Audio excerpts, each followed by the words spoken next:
What is up, everybody? It's Dr. Vibe here, host and producer of the award-winning Dr. Vibe show. As always, I like to say you're blessed, highly favored, a magnet for miracles, and a solution for someone's problem. I'm the host of Epic Conversations. I'm the producer of Epic Conversations. Also, I am a certified empowerment coach, president and CEO of Express Your Vibe Coaching Communications. I am jacked because we got some hometown posse on the Dr. Vibe show tonight.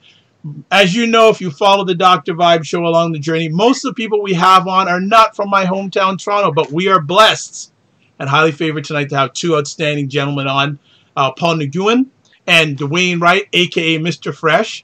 We're going to be chatting about a very interesting article that Paul pieced and penned and shared via Now Magazine called Jane Finch Voices Speak Truth to Power on Gun Violence. Looking forward to getting both their perspectives on this area. And this is a worldwide audience, so gentlemen, I want you to be as honest and transparent as you can and educational as you can in regards to this important area of Toronto. But first, I want to introduce both of them. So first, I'd like to introduce the world to Paul. Paul, please share some of yourself with us, please. What's up, everyone? And thank you, Dr. Vibe, for having us on your show. It's a great honor. So I'll tell you just quickly a little bit about myself. I'm a Vietnamese guy.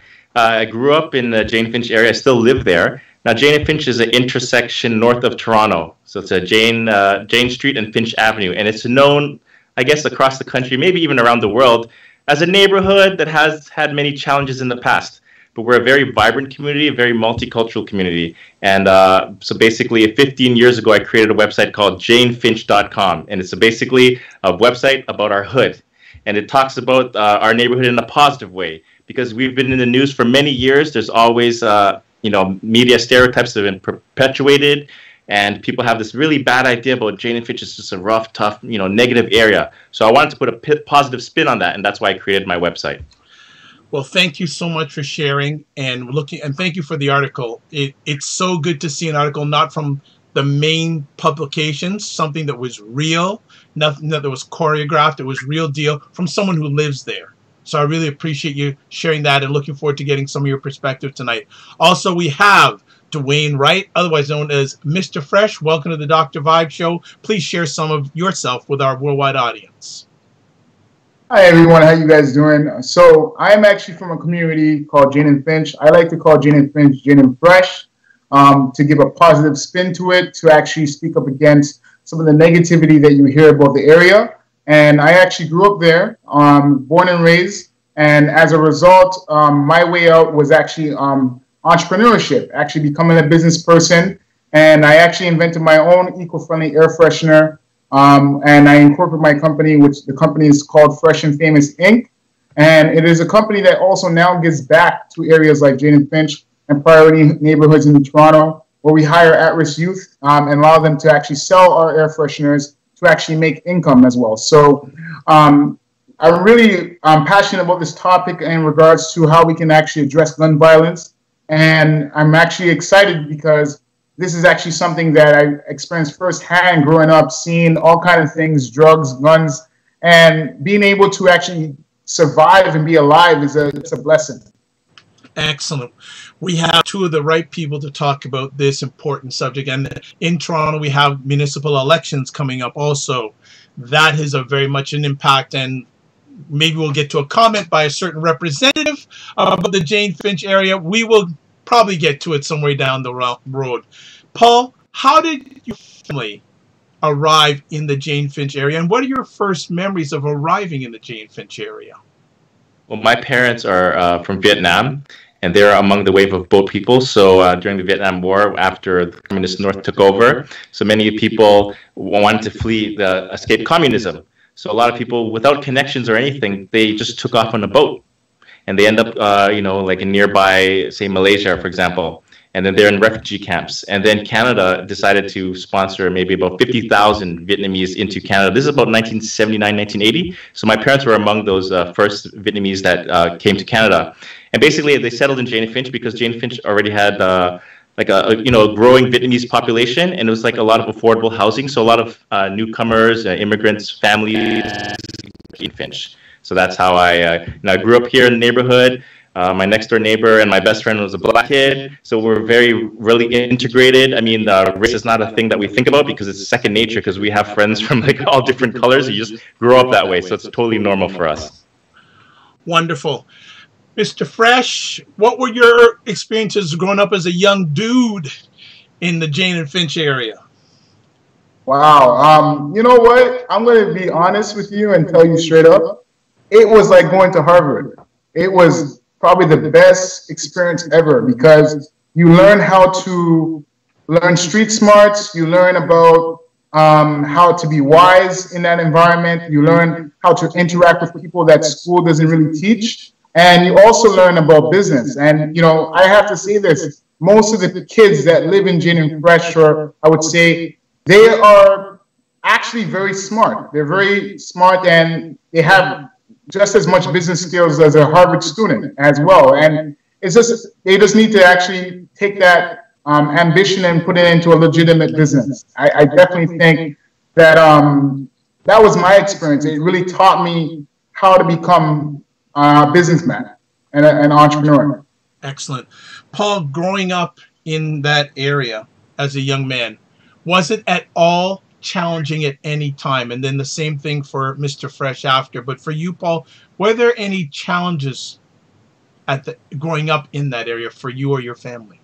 So that's a weird question, because when you're growing up in that kind of environment, you kind of get used to it. And if you're not exposed to other neighborhoods and other people from other parts of town, you kind of think this is normal.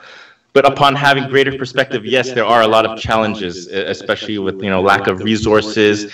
And, you know, we do have issues here. There's some, you know, crimes and gun shootings and gangs and all that kind of stuff. But it's kind of sad. I mean, one day, you know, you can be walking home from school, then you see a SWAT team in someone's backyard. But as a kid, you think, well, that's kind of cool. But when you grow up and you become like, enter adulthood, you're like, oh, wow, this is actually not a normal everyday occurrence. And that it shouldn't be something that we should accept as a daily life. We should actually try to make things better, try to improve the community, and not let people, you know, look down on us. So that's why I created my website, to try to give a positive spin and to empower a lot of young people to speak up and have their own voice. Excellent. Mr. Fresh, yourself, any challenges growing up? It sounds like you didn't have any, but I think there may have been one or two. So for me, I grew up in Jane and Finch, which I like to call Jane and Fresh. And really, I'll share some things that happened for me growing up. I lost friends, actually.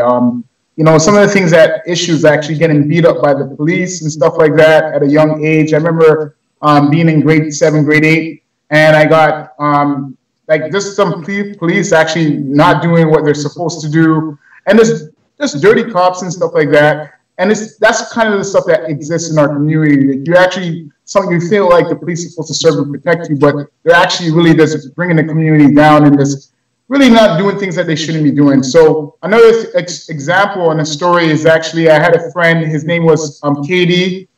His real name is Andrew Stewart. He got shot 10 times, but before he died, he actually experienced something where I was working on a project called Exit, and it was actually to help kids in the area with recidivism. Now, being exposed to that firsthand and seeing that in my community, I also had a chance where there was actually an ETF team where they came into a restaurant on York Plaza, and innocent man that was just an elder got pistol whipped in his jaw just for trying to speak up when they came in. And literally injustice. And these are the type of things that go on. And like they had guns at innocent people in that restaurant. And it was just like, wow, like this is actually happening. And then they planted drugs on my friend, KD, he was actually an artist as well, and someone that spoke up in the community and would diffuse situations all the time within the area. So that was actually really challenging, losing a friend like that, and also going through firsthand experiences myself. I had to really distance myself away from things and be wise enough to not get caught up. But I went through my transitioning phase. I wasn't always, like, you know, I didn't always get it. And I feel like, you know, that's really important to also understand, is that there's a process. You know, we grow as we go along. And I feel like for me, it was definitely a transitioning process. I had to learn things. I started reading and stuff like that. And it was gradually a process. I started dressing different. I used to dress different before, right? Excellent. Just want to shout out one of the faithful fans and friends of the Dr. Vibe Show. Dr. Tachi from Florida is on. She's saying, this is amazing. And she says to Mr. Fresh, yes, it becomes your normal. To both of you. It becomes your normal. And she has, just want to plug, she has the livest media party on every Wednesday night, 6 p.m. on Periscope and Facebook Live. It's called Mediascope, where she covers the best in pop culture, tech, and I think maybe something else, but I forget, Dr. Tachi. But you can certainly fill me in on that, and certainly a program you need to catch. Gentlemen, Paul, let me ask you, why did you decide to write this article now? Well, these days, because we have an increase in gun violence in the city of Toronto this summer, so the media has called it the Summer of the Gun Part 2. And so I was there during the Summer of the Gun, the initial one in 2005, when there was a rash of gun shootings. And me and my partners at the website, we were, often in the media speaking out and trying to advocate for our community. So, now we have this resurgence of gun violence, and I've been, monitoring the news and just seeing that, it's the same old voices, the same people that are not really connected to the neighborhood, I don't feel like they have a first-hand experience. So what I wanted to do is get the real people from the hood, straight from the horse's mouth, and get their stories and their ideas on how gun violence can be stopped. So that was the idea for the article. Okay, before we go any further, I remember Dr. Tachi, it's media, tech, and pop culture. So forgive me, Dr. Tachi, on that. Paul, and I want both of you to go back. This is regard the second Summer of the Gun. Take us back to your experiences in the Jane-Finch or Jane-Fresh area during the first Summer of the Gun. So I'll let Mr. Fred start on that first. So the first Summer of the Gun, that's a question just to clarify it? Yes, your experiences during the first Summer of the Gun. Okay, so for me, my experience is, it's always like disappointing when you see that your community people are getting shot and things like that. There's a lot of things that have taken place in the community, even down in different parts of Jane and Fresh, where you have some people, young men, that have died in Lane and all different parts of the area. And seeing all that happen and seeing young people not even getting a chance. Actually, I lost a lot of friends, people that I grew up with. And it's sad. It's like really something where, a lot of people where I'm from have died. And it just makes me think, like, why is it like that? Like, a lot of them are not even living to see 30, And if you live to see 30, you're lucky. Like, it actually has become got to that point where so much of the kids that I went to school with died. Like even when Jordan Manners died in the Jeffrey School, right? That all these types of things that were happening in our community, where the guy went to school, his mom sent him to school. You're expected to see your son come home. You know what I mean? And these are the type of things that are happening. Another situation is that another few young teens, I think there were 16 or 15 or 17 around that age, and two of them, I think it was three of them, or no, two of them got shot down, right in Lane. So Grand Ravine Drive, right? So,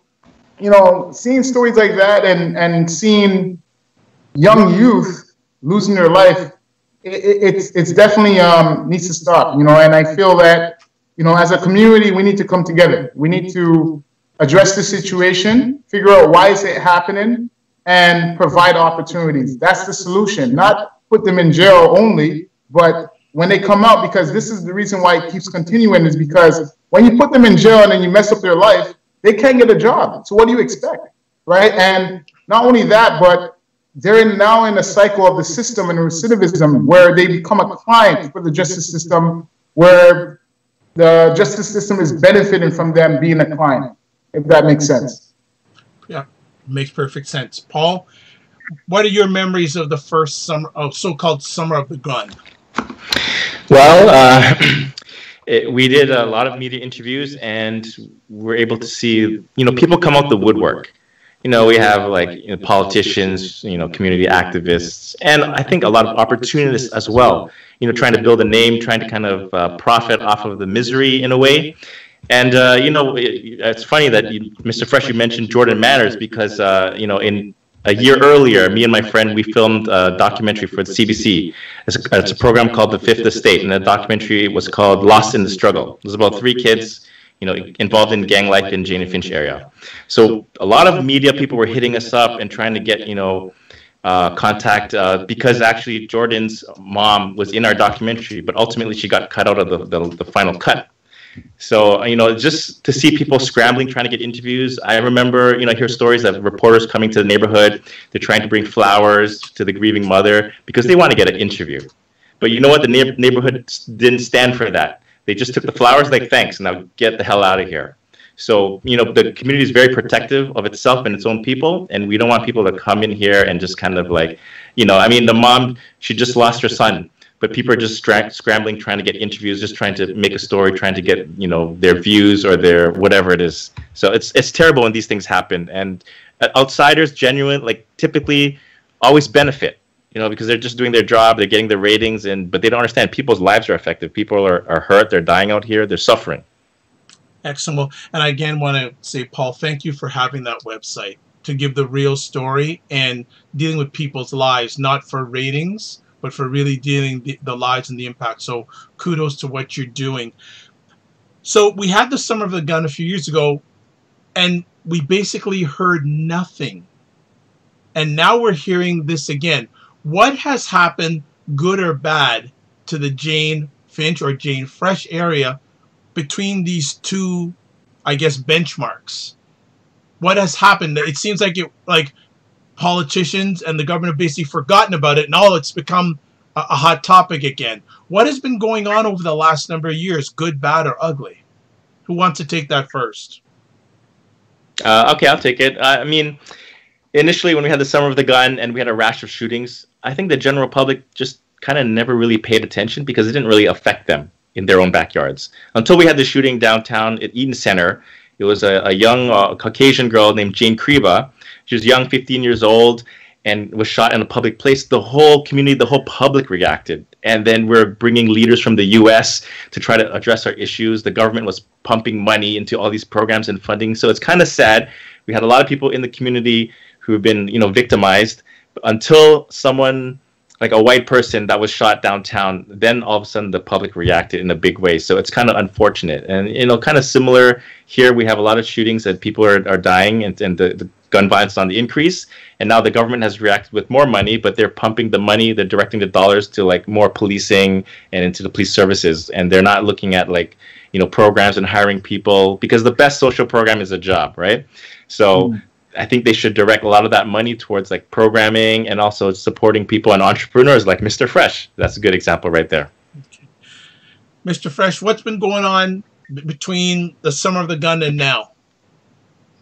Well, what's going on is really I feel like there's a lot of, it's almost like a game in a sense, because a lot of the reasons why our area is the way it is because a lot of it has to do with the politics, and a lot of it has to do with the way how the government funds our area as well, right? And I feel like just a lot of the issues that they're just what Paul said actually in regards to how they go about funding things. For example, more policing. It's not working. It's not creating a better relationship with our community. If not, it's only causing more recidivism. And when I say that it's only causing more recidivism, it's only causing more crime. And that's the issue. It's if you want to fix something, get to know the people. Find out what they're going through. What is the struggle that we experience as a community in Jane and Fresh? What is it that the mothers have to go through? My mom was one of those people that I barely saw when I was younger. Always going to work and having to do night shifts. And, it's really the fact that, the people that are living there are hardworking people. Not only that, but it's the way how they go about fixing the issues, and it's not working. So in order to really fix the problem, I feel that we need to actually have more solutions and invest into the youth, invest into grants, opportunities to reintegrate some of the people that have gone through the system back into society.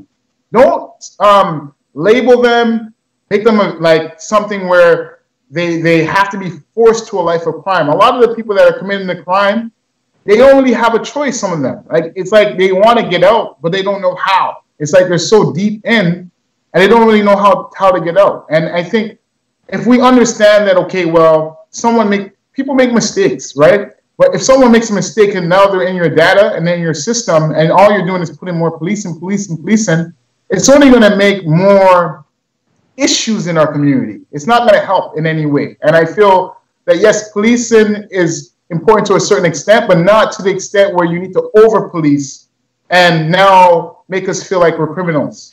That's what it feels like. Paul, in regards to your article, when you proposed it to Now Magazine, were they all for it right from the get-go? And what was the process that you had to go through to get some of these wonderful people featured in the article? Well, yes, I pitched it to the editor, and instantly I think he recognized the significance and the value of it because, gun violence is on, the radar right now. And I think he understood that I was in a position to be able to bring genuine and authentic voices to the conversation. So that was part one.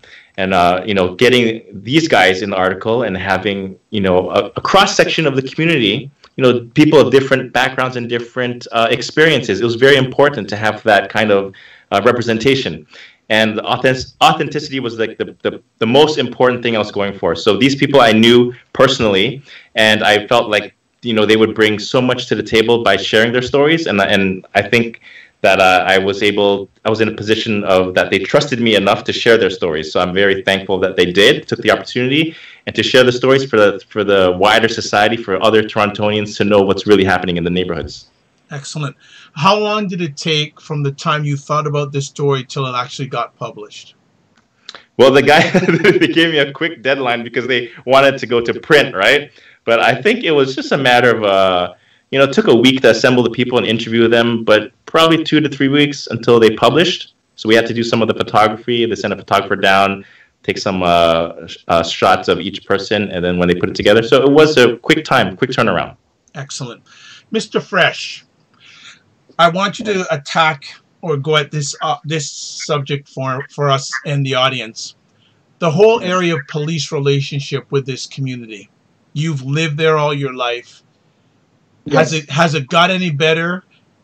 No, at all? No, it has not. I want to say something. I don't want to say something. When I was in grade 7, grade 8, the police were coming into the building. Someone got shot on the 2nd floor, and in my building, one of the places I lived in many places throughout the area, but someone got shot in the building, and then they actually came to the community and actually were just looking for people that had nothing to do with the situation. And I was it was like literally Christmas. I actually remember like around Christmas time where there was this cop, he seemed like he was pretty racist because the man hit me in my face just because I had a hood on at the time when I was younger.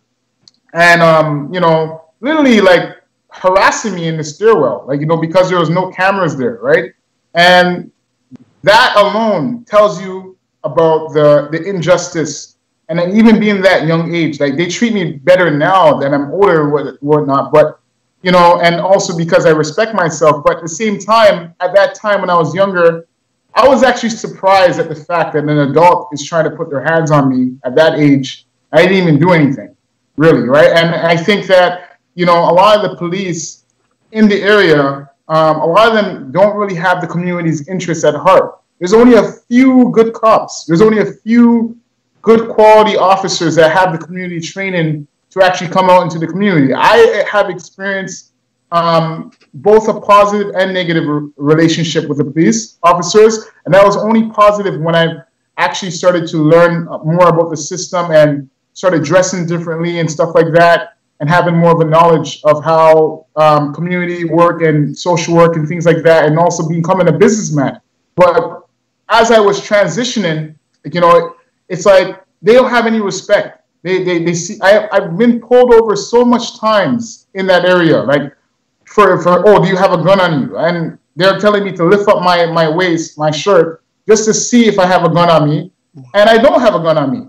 And just that experience alone tells you that just the way how they card you, there's a huge issue with carding in our community, and just gathering data about the residents. And this has been an issue. It's actually been stopped.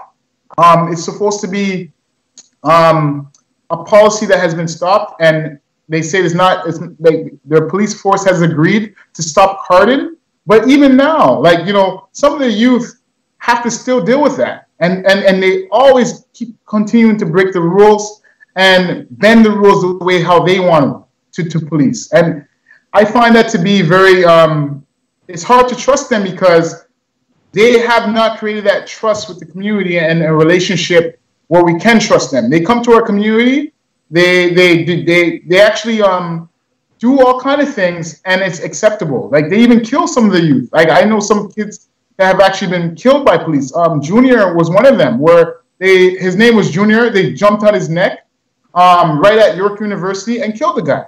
I grew up with that guy, right? And this is the type of stuff that's happening in our community. Like, you know, like that guy, despite of what he did or not, I don't know what he did, but all I know, he wasn't causing trouble at the time when they pulled him over and they killed him. I know you love your hat game, and we're not getting your hat in the view. So if you can, Sorry. okay, Sorry, a little bit better. You need to move away from the camera because I know this man prides his hat game. So okay, yes. There we go. There we go. So I want to make sure, at least for most of this, some of your hat game gets in. You mentioned You mentioned something interesting during your sharing there. I'm going to have Paul add on to it. Can you explain to our audience, us three know, and many Torontonians know, the whole issue of carding? What is carding?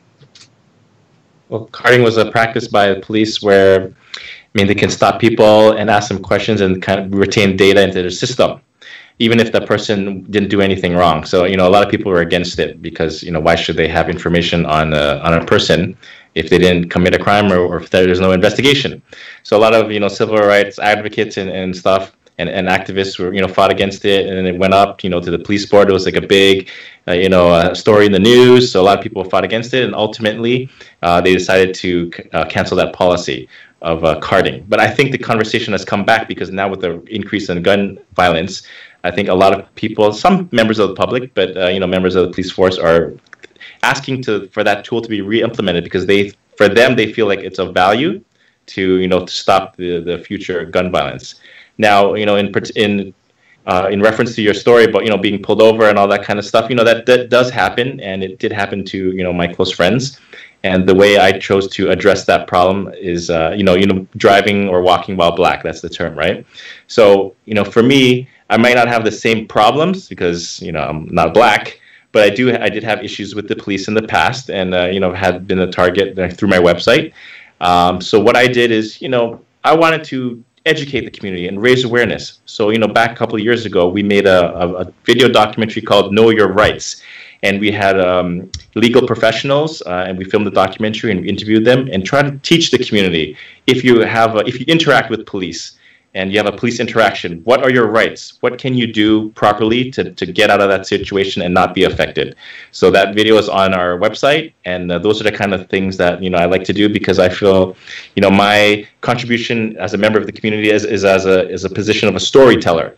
So I don't want to tell people what to say, what to think, but for me, it's finding those stories and finding that information and putting it online for the public to digest. And then when they have that information, they have a full picture, then they can decide what position they'll take on whatever the issue is. Thank you for that. Nice sharing. Mr. Fresh, we're losing your hat again. We're still losing. We still don't got it. But as long as we get your face, that's what counts. As long as we get your face. Okay, that's beautiful. Mr. Fresh, I want to ask you something. When you see people leave Jane-Finch, how does that make you feel? When I see people leave Jane and Finch, you said? Yeah. Okay, so for me, I feel that at some point in your life, you need to see the world. And I feel like the world is a big place. And sometimes being in the hood, you know, sometimes you lose sight of that. It's like two different worlds, right? And I feel that, you know, that for the reality for someone living in Jane and Finch, you know, is that some of the kids actually never had a chance to actually leave the area.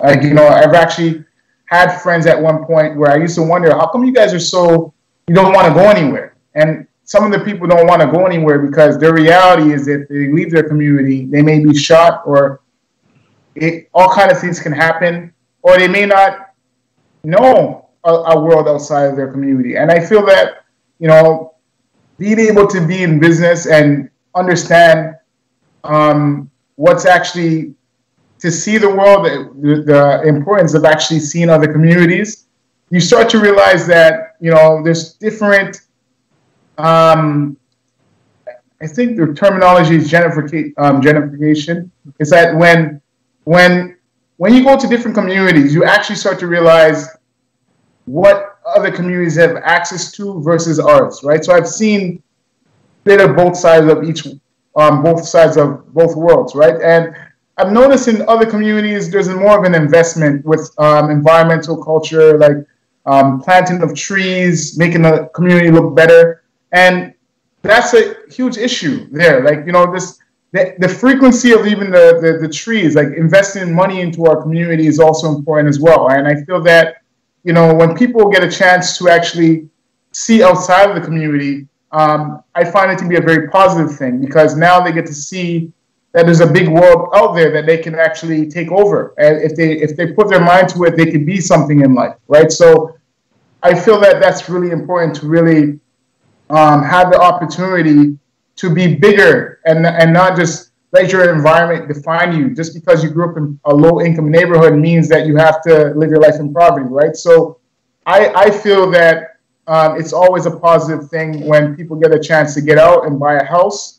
You know, one of my taglines from the article in Now magazine was, "Don't die over the neighborhood your mom was renting," right? Because I believe that we're here to build generational wealth, right? That's what we're here to do. We're here to strive, and we need to actually buy a house one day, buy real estate, actually raise a family, and that's what these guys need to do. That's what our community and the mothers need to do.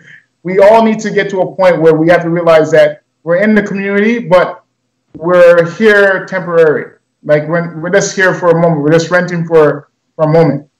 And the plan is to actually buy a house, live in a better community, of course, or make our community better. Invest more money into Jane and Finch.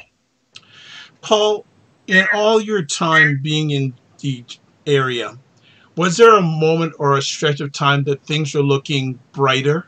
Or has it basically been the same, but the only difference is more attention in regards to policing has been the case? Has there any been a shining light time or period of hope in your period of time in Jane and Finch?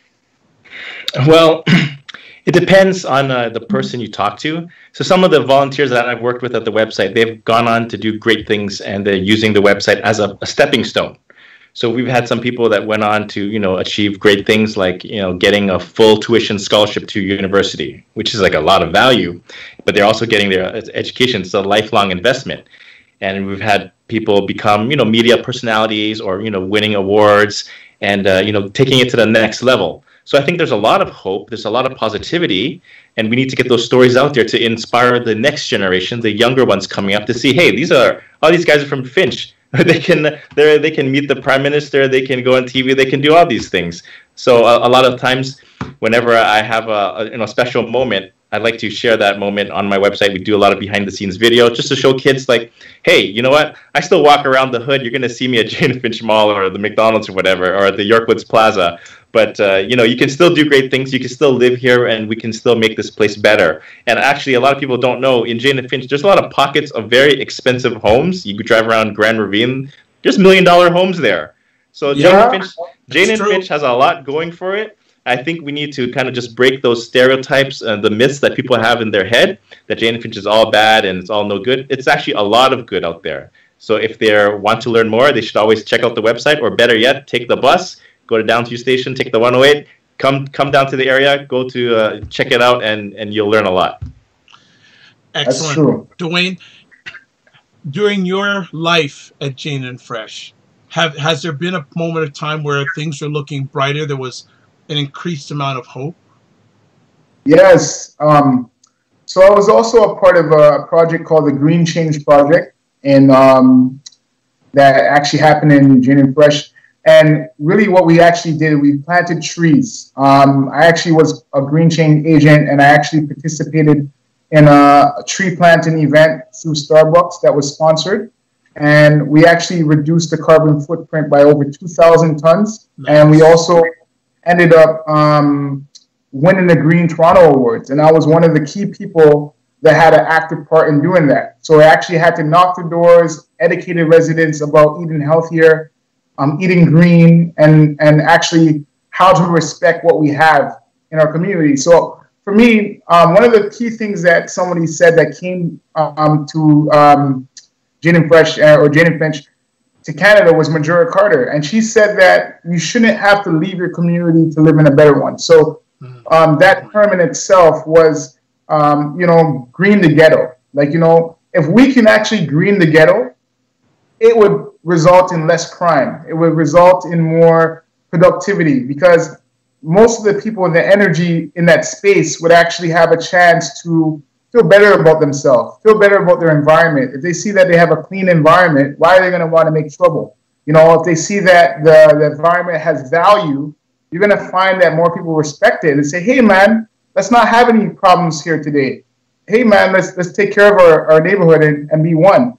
But we need to get that chance. And I feel like that chance of actually investing more environmental dollars in the area, like having flowers and stuff like that. Like Paul said, we have nice homes in the area. There's the ghetto part of Jane and Fresh, and then there's also the part where there's the rich part, where it's the Italian homes and stuff like that no one knows about, right? So that's really how our area is. Like, we have both a wealthy part to it, and then we have a poverty part to it.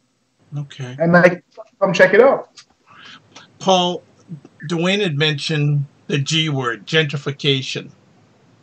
Is that rearing its head in the Jane and Finch area? Well, I had some people contact me. They're from builders, and because there's I think there's certain section of community housing. I think is it Connections. So it's along Jane and near York Woods, and that place is kind of it's in a state of disrepair. So a lot of the residents had to leave, and I think they're going to knock that place down and kind of build new mixed housing, and that's kind of the idea. Now, people are scared because of the experiences that were informed by such areas as, like, say, Regent Park. And that place was knocked down, and they have all these new high-rise condos. It's supposed to be for mixed, housing, but a lot of the condos are like $500,000 now. And, residents or people who live in community housing, they can't afford that. And there's not enough housing for all of them, so a lot of them get pushed out into the suburbs and further away. So I think a lot of residents in Jane and Finch have that kind of fear that they might not be able to stay in the same place and that they're going to be pushed out further away. Dwayne, are you hearing that same sort of conversation amongst people in the area? Yes, I actually have knowledge of what's actually going to be taking place. Apparently, they want to invest over $1 billion into Finch, along Finch, and a lot of the people that they plan to hire even are, people that don't look like ourselves. Like, they're not from the community. I feel that if you really want to invest wealth into Toronto, you should hire the residents that are from low-income areas. This is how we end poverty. This is how you address the issue. Like, you can't complain about the issue and then you're actually not given the opportunities. And that's the problem. It's like a game, because people that have the power to make these changes, there's a lot of people that are profiting off of people's struggle. And that goes back to what Paul was saying, actually, because, this is what's actually happened in our community. We have a lot of people that are taken from our community, making profit from people suffering. And that is the issue, is that, you're going to come to our community, you're going to knock down everything down. And of course, Toronto is becoming much more valuable as it goes along. And now they want to rebuild the whole area now. And that's what's going to end up happening. They're going to probably start building condos in the area.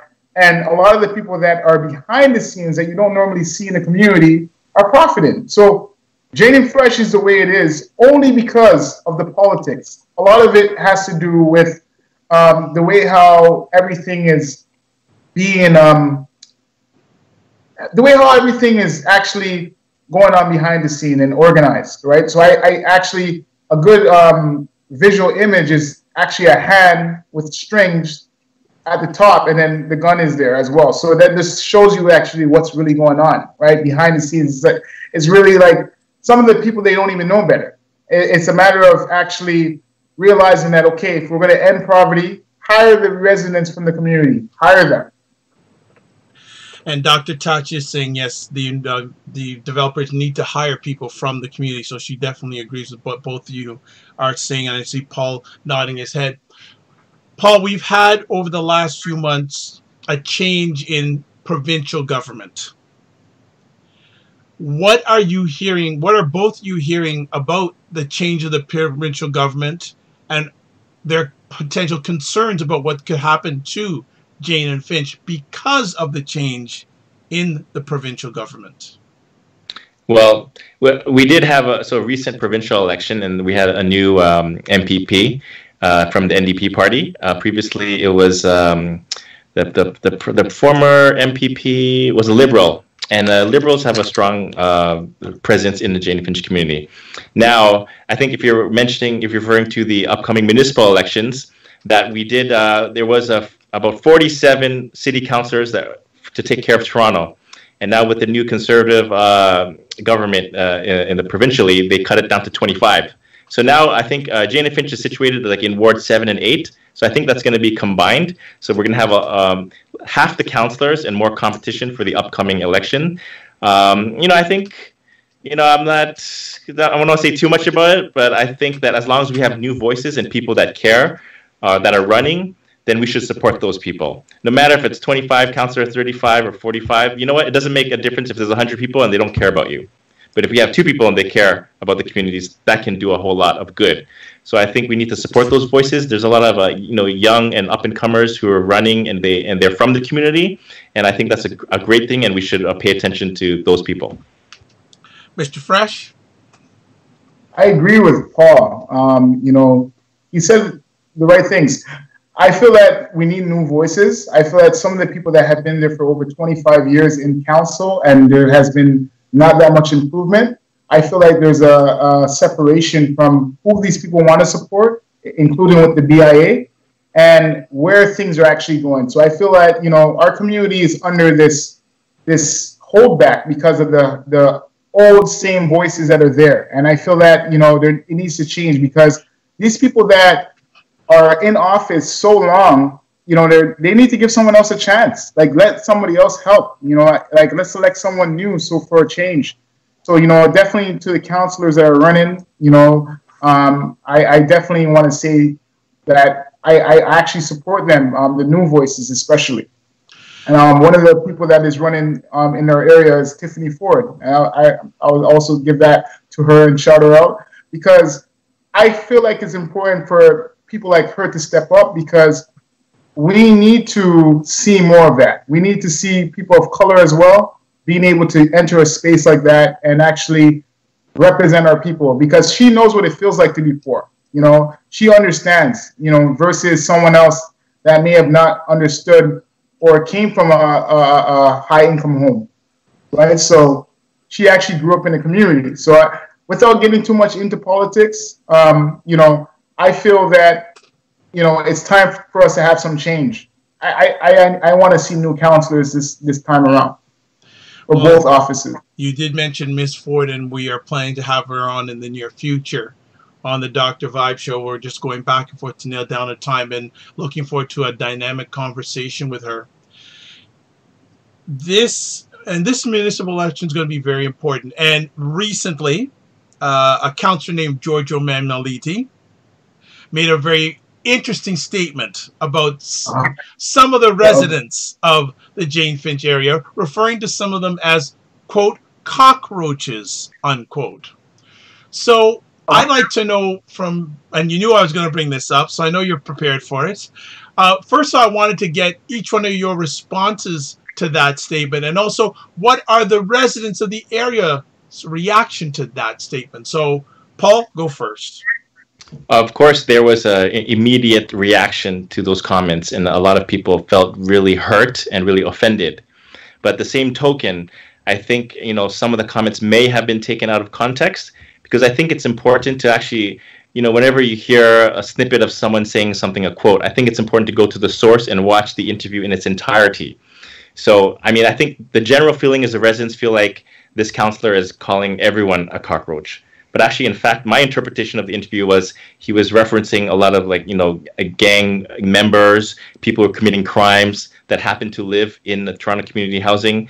And I think that was his intention, was to kind of, give condemnation to those folks and to try to speak strongly. So I'm not defending or whatever either way, but I think it's important whenever we're, consuming news, that we have to, get the full picture, and then we can have an accurate, reaction towards it. But of course, calling anybody a cockroach, it's a terrible thing.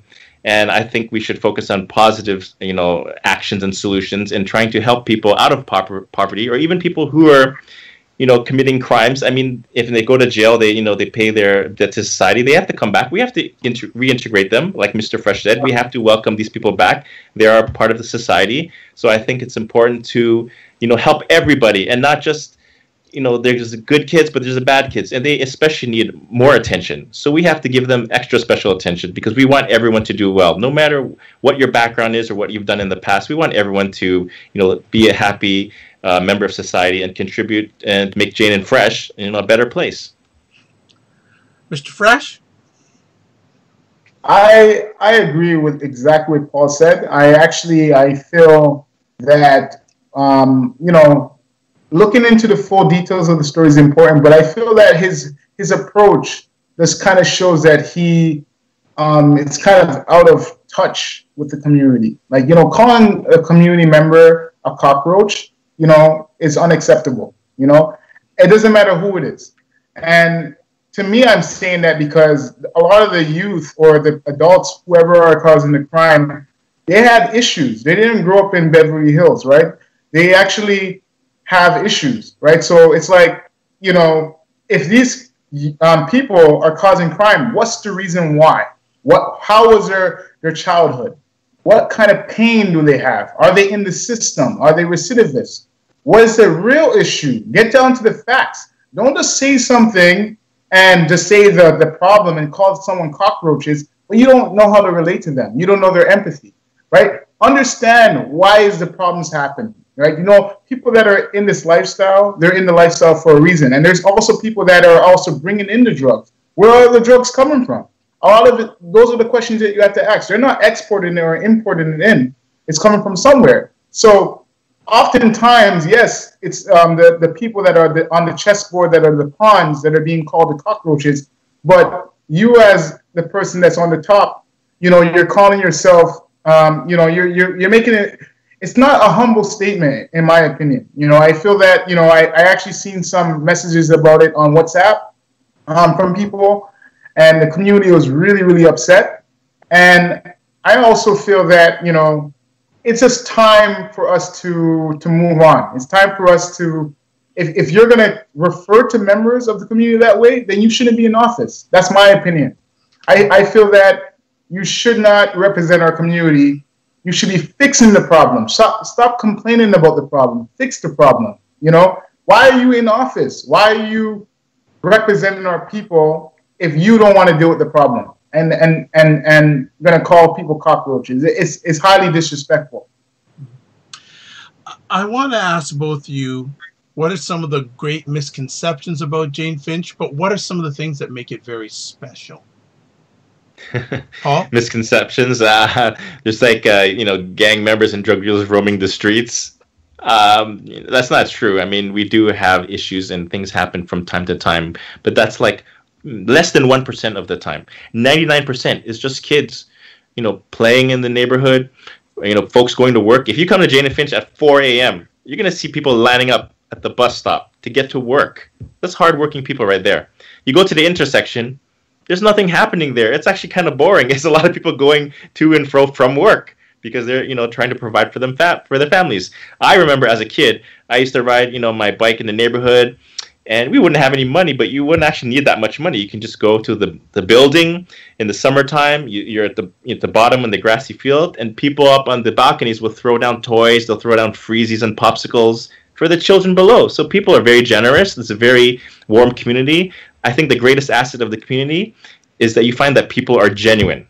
So they're very warm. They're very welcoming. There's no pretension. There's no racist feelings. People are very welcoming because you know what? We come from all different places, but we're striving to better ourselves and provide for our kids and to make a better future. So a lot of people, we even though we come from different places around the world, everyone is trying to fight for the same thing, and that is to build a better future. Dwayne? All right. I agree with Paul as well. Based off my experience growing up in Jane and Finch was very similar, and it's actually a nicer community than people make it out to be. It's actually really supportive. One of the things that he said that really stuck with me is that if you come to Jane and Finch or Jane and Finch in the morning time, you will see people lined up every morning getting ready to go to work at 4 o'clock. And not only that, but you don't need a bulletproof vest to come to our community. I found that very offensive when that happened. And, like Paul, like you could actually walk your dog in Jane and Finch, right? There's no problem. If you're not caught up in anything dirty, then guess what? Nothing's going to happen to you. It's the people that are causing the crime, that are selling drugs. That's where the shootings start. It's the people that are getting into the wrong lifestyle that are actually having the problems. But the people that are actually working class citizens of this country, they are actually, contributing to Canada just as much as anybody else. And I feel that it's kind of like, it's really disrespectful when you discount us, like we don't exist. And I feel that that's the issue that's been going on. It's like you're ignoring our community. You're ignoring our voices. And it's important for people like Paul that started Jane-Finch.com to have a media outlet that actually highlights what's actually happening in our community, and when we get a chance to speak up, because that's not what's happening on the media, in the media, I should say. Sorry, and you always see negative stories. Someone gets shot at Jane and Shepherd. Oh, you're saying someone got shot at Jane and Finch, right? So that's the issue that we're having going forward. Is that when we move forward, they're putting us 2 steps backwards, right? And that's the issue, is that we need to really look at the facts and understand that, there's people like myself. I grew up in Jane and Finch. Look at me. I'm not a bad guy. I have my own business, and there's a lot more youth that can become successful from the area. Just give them a chance. Excellent. For both of you, have you ever thought of leaving, and what keeps you there? Paul? Well, for me, I love it here. All my friends are here. I feel very safe here. There's a lot more work to be done. So if I went to another neighborhood, it'd be hard to come back to Jane and Finch and continue doing the work. And I'm very passionate about volunteering and doing stuff in the community. There's so much stuff going on. There's festivals, events, different cultures. You can experience a lot of the world here at your fingertips in Jane and Finch. Now, of course, it's important to explore different parts of the city, but Jane and Finch has a lot going for it. We have a major university here. Just York University is just a few steps away. You go to Shoreham, you walk 5 minutes. We have the tennis stadium there where they have the Rogers Cup. A lot of these things should be exposed, and people in the neighborhood, I hope they would attend these things. There's a lot of world-class events that are happening within the proximity of Jane and Finch. So I think we have a lot going for it, and we can continue doing great things here. Mr. Fresh. Right. What I can say is, I call Jane and Finch Jane and Fresh, and I see it as a fresh community. I see it as good people getting away from the stigma, getting away from all the negative things that they say about the area. And I feel like we need to reintroduce ourselves to the world and let people know that, great things come out of this area. Going forward, into 2019, we need to step up and really actually address the issues and start off fresh and really fix what's going on. And I hope that, you know, this coming election, that a lot of the things that we're speaking about in this conversation, we're able to address as a community and stand strong. You know, we shouldn't be hearing any more people getting shot in our area. And we should see that, you know, we want to see more kids graduated. You know, there's actually a lot of good people that come into this area. There's people that have gone to Harvard as well. And I would say that, you know, some of the most successful people come out of Jane and Finch. Some of the most successful people. Dwight Drummondwood, all types of people. I've met a lot of people, even in Jane and Finch Mall, you know, and you'd be surprised, some of the people that walk through there. Excellent. Right? So, yeah. Yeah. But, and for those who don't know, Dwight Drummond is a CBC News anchor in Toronto, and he came out of Jane and Finch, and he's proud of saying that he came out of Jane and Finch. That's where he was born and raised. As we wind down our conversation here, I'm going to have, we like to be solutions oriented as we wind up every conversation here. So I'm going to ask Mr. Fresh first and Paul, if you had an opportunity to speak with people who have the power to make change, what would you say to them? Whether it's political people, whether it's business people, if you could get them all lined up in a room and you could stand in front of a podium and say, this is what you need to do, what would you tell them? Dwayne first. Okay, I would say educate them on financial literacy, financial management, teach the kids about the stock market, teach them about owning high quality businesses, teach them about life insurance so they're able to build and preserve generational wealth, understanding how wealth is created, and also the importance of actually giving back as well. I feel that, you know, if what Jane and Finch needs is love. You know, we need people to actually, if I had a chance to speak to people of power, I'd say create an entrepreneurial program. Let these kids come to see you as an executive in your work. How did you start your company? I feel that a lot of the CEOs in Toronto need to have an active role, more so in what's actually going on. There needs to be a bridging program and allow the kids like even myself to be able to actually see what does it look like to get to that level as well. And even when you reach there, how do you get to a point where you are building a company that's actually creating jobs in Canada, right? Which is what I'm doing now. But it'll be nice to see more of that invested in our community, more entrepreneurs, more CEOs coming out of the Jane and Finch.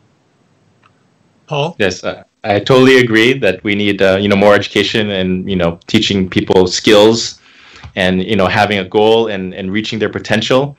I think if I had a chance with all the politicians, all the bigwigs and leaders, I would actually just ask them to come down to the neighborhood, get to know the people, be friends with them, be actual real friends, not just come by and give a speech. And once you have those relationships and we're a very strong community, then of course we're going to all help each other. So I hope that in the future we have new leaders from the community, but if they also happen to be outside the community, they should come down and be a part of our community. And we welcome everyone, and we want to build those relationships, those connections, and have everyone working together towards the same goal, which is just making a better and brighter future for everybody.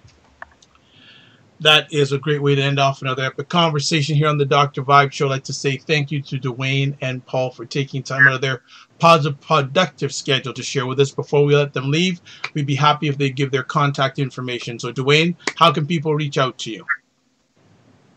People can reach out to me on Instagram. And for me, you can come to Jane-Finch.com. That's JaneFinch.com. Everything's my email, my cell phones has been there. It's been up on the web for over 15 years. So you're welcome to reach out to me anytime. No problem. Dwayne, finish off what you were going to say.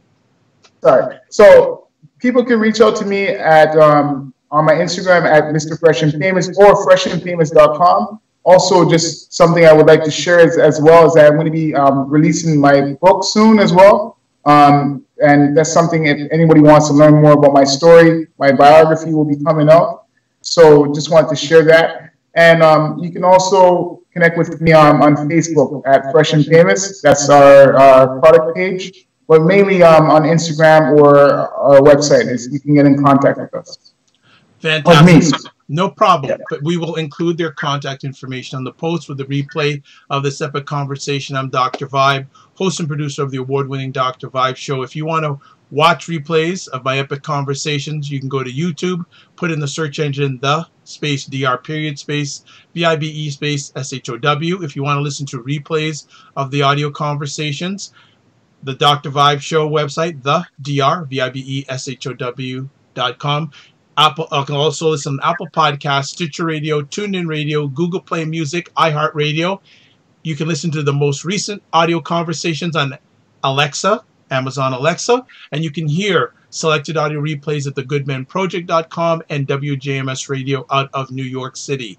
I am a certified empowerment coach, president and CEO of Express Your Vibe Coaching and Communications. If you'd like a complimentary session, please reach out to me, Twitter at DRVIBESHOW, email dr.vibe at the DRVIBESHOW, or go to my website, go to the top, click on Connect with the Dr. Vibe show, and you'll be able to email me, send an audio message or video message right there on the platform. I'm a brand ambassador for the only online magazine dedicated to African Americans in food, wine, and travel. The name of the magazine is Cuisine Noir Magazine. The website address is cuisinenoirmag.com. I offer a service for businesses and entrepreneurs. If you'd like to get media promotion, the name of the service is called Getting Media Coverage, where I help businesses and entrepreneurs get media promotion so they can elevate their business, product, or service. Finally, two things coming up. I have two speaking, I call them sharing experiences, but people like to say speaking appearances coming up. September 8th in Niagara Falls, I'll be at the Truth Conference at Niagara Falls, Ontario. I'll be talking about being single. And then I am MC for 2 days coming up on November 17th and 18th, the Men and Women's Conference on Masculinity. I'll be emceeing both days. If you need any information, go to the website. Fantastic. Also like to thank Dr. Tachi from Florida checking in. She really enjoyed the conversation, and she is a great person. Again, check out Mediascope, 6 p.m., Periscope, and Facebook Live every Wednesday, most Wednesday evenings. Last three things I'd like to say. Live your life as a dream. If you can dream it, you can make it. Next up, sometimes you have to get smaller to get stronger. And finally, block assumptions. I'd like to thank everyone who watched this epic conversation live on the replay. God bless, peace be well, keep the faith, and as we say from Jamaica, walk good. Good night, everyone. Thank you. Thank you.